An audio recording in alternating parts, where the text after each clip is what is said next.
Hey, what's up, y'all? This is Chris here, founder of Rooted Music. I'm really pumped to jump into this Key of C informational video with you guys here today. So, no matter whether you would consider yourself a beginner or even consider yourself more of a seasoned player, I think that these videos here, these Key of whatever informational videos that you are watching, uh, are going to be something that you really want to keep going back to and just want to really familiarize yourself with, because this is like the bedrock. This is the basis for this concept that we're going to get into here in just a minute called the Nashville number system.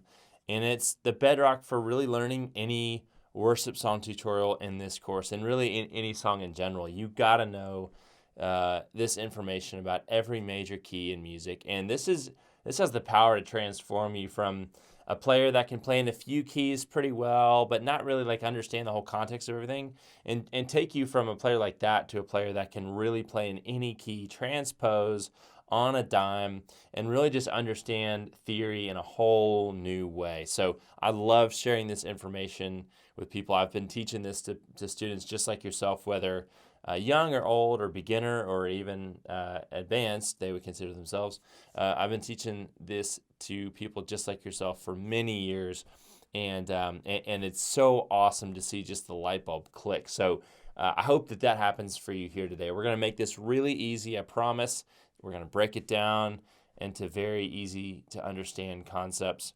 And even if you feel like you need just a moment to take some more of it in, to just give your brain a moment just to absorb, you can feel free to pause, rewind, whatever you need to do with this video, you can do that. Lastly, before we jump in, this PDF that you're seeing me reference here in the video, if you look at the bottom right-hand corner of your screen, you should see a printable version of that same PDF, as well as you'll see another printable that's just the key of C's scale, all right, as it looks on a piece of sheet music. So feel free to print out this document here, and we'll go ahead and dive in. You can feel free to take some notes if you want to get more specific in different ways than my chart does. All right, so the key of C. So what we have to understand about any worship tutorial, any song in general, is that every song of music is in a key, all right? Every song has a key. So it's important that we understand these keys to really be able to play songs fluently. And every key is a group of notes that sound good together. That's all it is, a group of notes that sound good together. And every key has a set of rules for us to follow. And sometimes rules feel limiting, but a lot of times rules actually give us freedom because it helps us to operate really well within the context of those boundaries. And so to better understand any key of music, to better understand any one of these group of notes that have specific rules, we got to understand two things. And the first thing is we got to understand its scale. Okay, every key has two things: a scale and then a set of chords that are derived from the scale. But the first piece is the scale. So what is a scale? A scale is a map of the key in order to know exactly the notes that we're allowed to play. This tells us the rules, exactly what we can and can't play. This is exactly what we need to know. This is so huge. In every scale in music, every key's scale is made up of 7 different notes. Okay? And so with the key of C major, the one rule we got to know about the key of C is that we can't play any black notes. Okay? That's simple. We can't play any black notes. We can't play sharps or flats in music. Now, if you've ever taken piano before and you've read music, chances are you've seen a flat sign or a sharp sign, which looks like a hashtag. A flat sign looks like a lowercase b. We can't play any of those in this key, at least in terms of what normally happens in this key. We stay away from the black keys. The black keys are usually what we would know as the sharps or flats, all right? We're only going to play natural notes, so the white notes in this key, all right? And the notes that make up this scale, the 7 different notes that make up this scale, are as follows. And you can see them right here: the C, a D, an E, an F, a G, an A, a B, and then another C. Basically just going through the musical alphabet, one note at a time, starting with a C and ending with a C. The musical alphabet is made up of 7 notes, if you didn't know that. A, B, C, D, E, F, and G. That is the musical alphabet. It's just 7 letters as opposed to 26 like the English alphabet. All right, in this case, with this key, we just start on a C, and we count through that musical alphabet until we hit the next C. All right, and that'll give us 7 different notes. All right, but here is how this scale is played. We start with our thumb on a C. This is my right hand, by the way. My D, my second note in this scale, is a D. And I'm going to play this with my pointer finger. All right. And then my middle finger is going to play the third note in the scale, my E. Here my thumb's going to come underneath to play F, the 4th note. The 5th note is a G, and that'll be my pointer finger. The 6th note is an A, that's my middle finger. The 7th note is a B, and that's my ring finger. And then if we want to go to the 1, again, we have another 1 right here. Same as that 1 right there, just a different placement on the piano. So those are your 7 different notes in the key of C. As you can see, they were all white notes, starting with this C and ending with this C. Now you could play this scale in any different octave that you want to on the piano. It doesn't really matter where you play on the piano, just as long as you stick to those notes. C, D, E, F, G, A, and B. Now, one crucial thing that you want to understand about this key, but every key of music, is that every scale, every key's scale, holds to the same pattern of whole steps versus half steps. All right, and this is going to be really crucial as maybe you want to get in and start learning like another key maybe that you didn't know of. Maybe, you know, you're trying to learn the key of A flat and you just don't know it off the top of your head and you would love to know it. Well, there's a pattern that every major scale, every key holds to that make it really easy to learn the scale and therefore make it really easy to learn what the chords are in that key. And so I'm going to share that with you right now. So the pattern goes like this. We start with a whole step and then another whole step and then a half step. And then we go to another whole step, and then another half step. So let me show you how this kind of breaks down. So we'll start with our scale that we're currently working on, C. Start with that note. We'll go up a whole step. And in music, we have this kind of delineation. We have a half step is from one note to the very next note like that.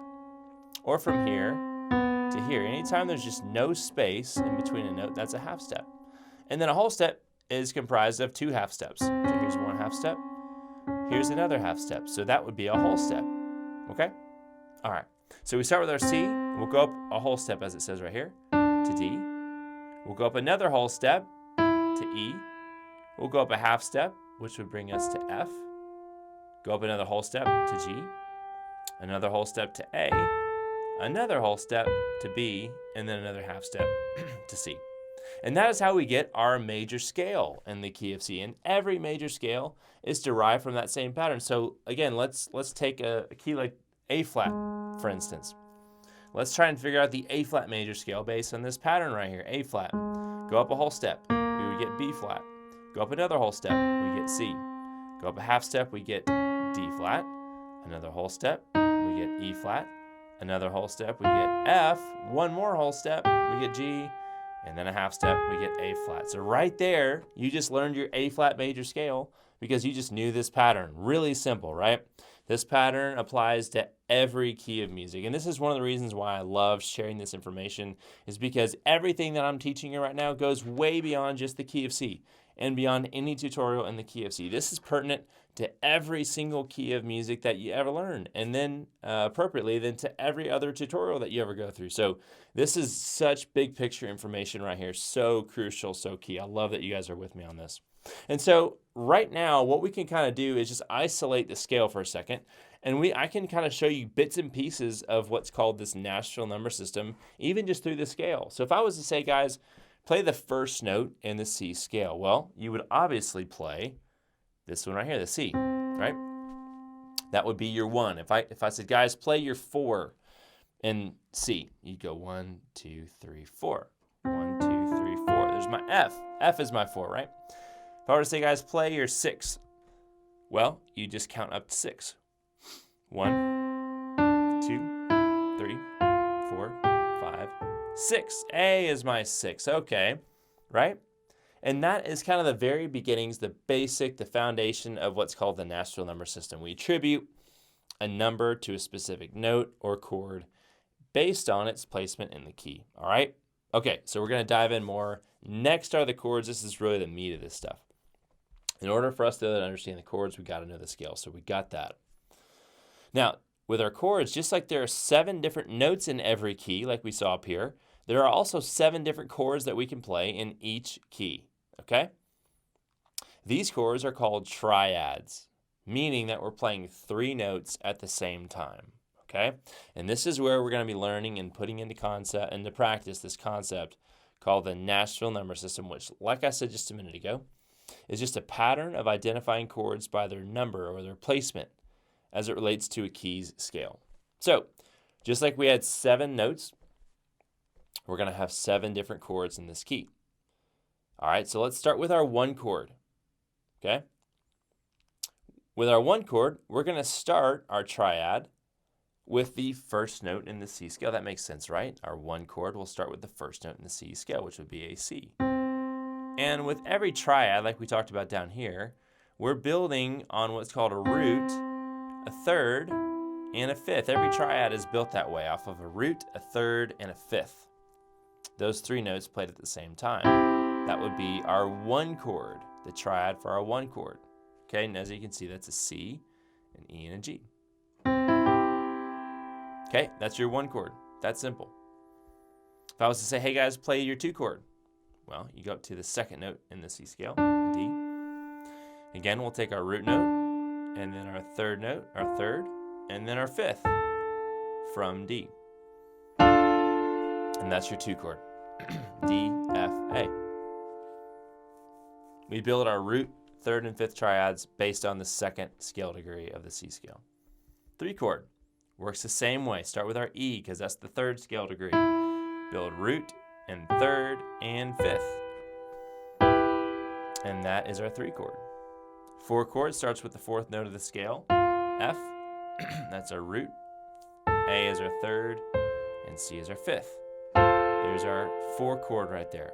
5 chord starts with the G. There's our root, there's our 3rd, and there's our 5th. 6 chord is going to start on A. There's our root, there's our 3rd, and there's our 5th. And then the 7 chord is going to start on the B. Root, 3rd, and 5th. And that's it. That's how you build each one of those triads on every one of those 7 different chords as it relates to the number system. That's it. That is the Nashville number system right there. So if I were to say, hey guys, play the 1 chord. Well, again, you go back to, okay, there's my 1. So I'm going to build root, 3rd, and 5th off of C. There we go. There's my 1 chord. If I say, guys, play your 3 chord. Well, you go 1, 2, 3. Okay. There's my E, there's my root, there's my 3rd, and there's my 5th. 3 chord. That's it. That is the Nashville number system to a T right there. It's a pattern of identifying chords by their placement as it relates to the scale. All right? Now, in every single key of music, we have 3 types of chords. So you may have heard some differences there. You may have heard some major chords, some chords that sound happy, some minor chords, some chords that sound sad. So we're going to talk about those types of chords right now. Every key has 3 types. It has major, minor, and diminished chords, okay? And we're going to talk about why these chords are major, minor, or diminished in detail right now, exactly why they are. So traditionally, though, if you are thinking of a major chord, a lot of times you'll think, oh, that makes me feel happy, or a minor chord makes me feel sad, something like that. Well, that's a lot of times the case.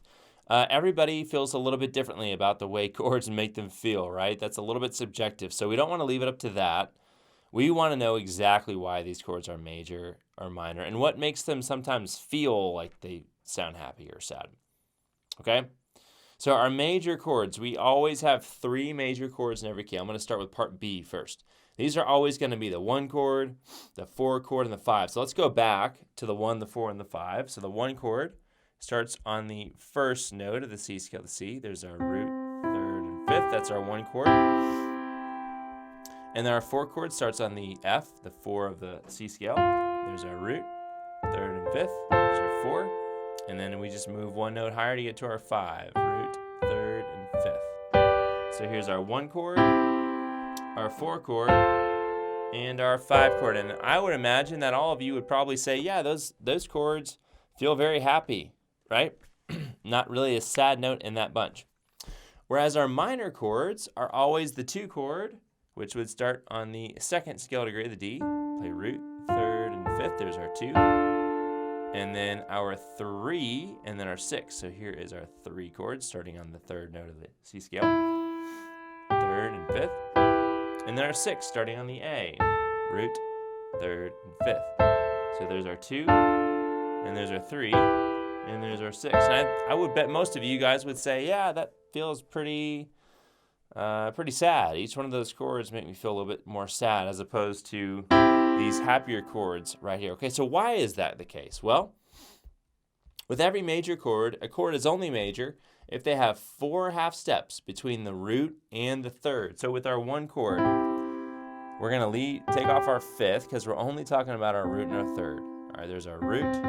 Here's our 3rd. Well, between there, we have 1, 2, 3, 4 half steps between the root and the 3rd. So that's why the 1 chord is major. Let's move up. 1, 2, 3, 4. Here's our 4 chord, root, 3rd, and 5th. Here's our 4 chord. Why is this one major? Well, same reason. Take off our 5th here. We have 1, 2, 3, 4 half steps between the root and the 3rd. There you go. That's why that one's major. The 5 chord, build it off the G, the 5th note of the G scale. Let's take off the 5th here. Why is this one major? Well, 1, 2, 3, 4. 1, 2, 3, 4 half steps. That's what makes that chord major. All right. Now, our minor chords are a little bit different. They're minor if they have 3 half steps between the root and the 3rd instead of 4. So they have 1 fewer half step. So here's our 2. Remember we said they were our 2 chord, our 3 chord, and then our 6 chord. So here's our 2. Remember, we're dealing with root and 3rd, so we can take off our 5th here just for the sake of ease. Let's talk about these half steps. 1, 2, 3 half steps. There's our 2 chord. 3 chord. Take off the 5th. Here's our 1st half step, 2nd, and 3rd half step. 3 half steps again. That's what makes the 3 chord a minor. And then the 6 chord. Take off the 5th. 1, 2, 3 half steps again. So every minor chord is minor because it has 3 half steps between root and 5th. Now, lastly, we have our diminished chords, okay? And the chords are diminished if they not only are minor, meaning they have 3 half steps between root and 3rd, but also if they only have 6 half steps between the root and the 5th.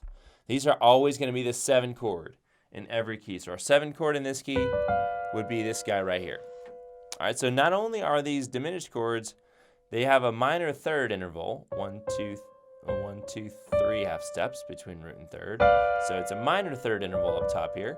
But also this top note has been brought in a half step, 6 half steps away from the root. Every chord, whether it's 1, 2, 3, or 6, it doesn't matter. Every one of these chords have the same distance from root to 5th. They have 7 half steps, 1, 2, 3, 4, 5, 6, and 7.